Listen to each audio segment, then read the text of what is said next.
সন্দীপ ঘোষের বেলেঘাটার বাড়ির বাইরে ৩ ঘন্টা অপেক্ষা করার পর অবশেষে দরজা খুলল ইডির সামনে। আর এরপর কি জানালেন সন্দীপ ঘোষের স্ত্রী, শুনুন। পিতামাতা হওয়া এখনো কি স্বপ্ন? অ্যাপোলো ফার্টিলিটির সাথে আপনার পিতামাতা হওয়ার স্বপ্ন পূরণ করুন। বিনামূল্যে পরামর্শের জন্য কল করুন 9953922843। সন্দীপ বাবুর বিরুদ্ধে যে অভিযোগগুলো উঠছে এগুলো নিয়ে কি বলবেন? এগুলো সম্পূর্ণ মিথ্যা। আমাদের যত ধরনের ইনভেস্টিগেশন এজেন্সি আছে আমরা তাদের সবার সাথে ফুললি কোঅপারেট করব। যে অভিযোগগুলো উঠছে এই অভিযোগগুলো সম্পূর্ণ মিথ্যা। এটা আপনারাও বুঝতে পারছেন। কেন এই মিথ্যাগুলো কেন হচ্ছে তাহলে? আপনারা বুঝতে পারছেন তো? যেটা বুঝতে পারছেন সেটা কিন্তু কাগজপত্র তো বলছে উনি ব্যাপক দুর্নীতি করেছেন, যে সমস্ত তথ্য পেয়েছে সিবিআই। কিচ্ছু পাওয়া যায় না, কাগজপত্রে এখনো অব্দি কিচ্ছু পাওয়া যায়নি, পাওয়া যাবে। আপনি বলছেন সন্দীপ বাবু কিছু করেননি? কিচ্ছু করেন, হ্যাঁ কিচ্ছু করেন, সেটা আপনারাও ইভেন্চুয়ালি জানতে পারবেন। দুর্নীতির যে অভিযোগগুলো বলছে নিজের পছন্দসই ঠিকাদারদের তিনি সব টেন্ডার পাইয়ে দিতেন।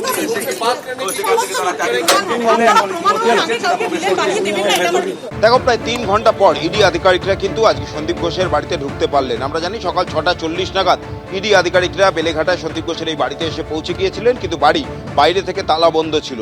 আমরা দেখলাম প্রায় 9:30 নাগাদ সন্দীপ ঘোষের স্ত্রী সঙ্গীতা ঘোষ তিনি আসেন চাবি নিয়ে, এবং তারপর দরজা খুলে তিনি ইডি আধিকারিকদের ভেতরে প্রবেশ করতে দেন। এবং ঢোকার সময় কিন্তু সন্দীপ ঘোষের স্ত্রী তিনি কিন্তু চাঞ্চল্যকর অভিযোগ করছেন।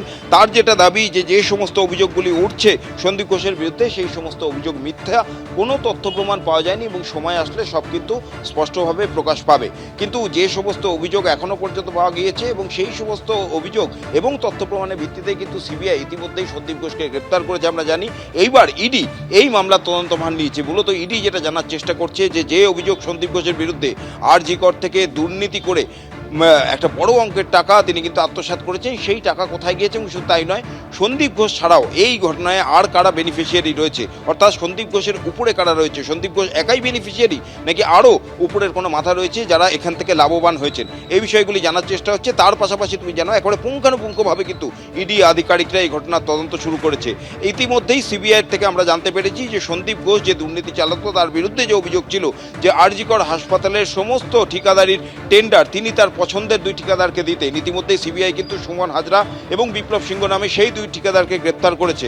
কিন্তু এখন ইডি আধিকারিকরা তারা কিন্তু আরও ডালপালা বিস্তার করছেন যে সুমন এবং বিপ্লবের সঙ্গে আর কারা ছিল যারা এই গোটা প্রক্রিয়ায় তাদের সাহায্য করত। এখনও পর্যন্ত ইডি সূত্রে যেটা জানা যাচ্ছে যে আরজি কর হাসপাতালে যে টেন্ডার হতো সেই টেন্ডারগুলো কিন্তু বেআইনিভাবে সুমন এবং বিপ্লবকেই পাইয়ে দিতেন সন্দীপ ঘোষ। কিন্তু গোটা বিষয়টা, গোটা এই টেন্ডার প্রক্রিয়াটা কিন্তু স্বচ্ছ দেখানোর জন্য বেশ কিছু ফলস টেন্ডারিং করা হতো।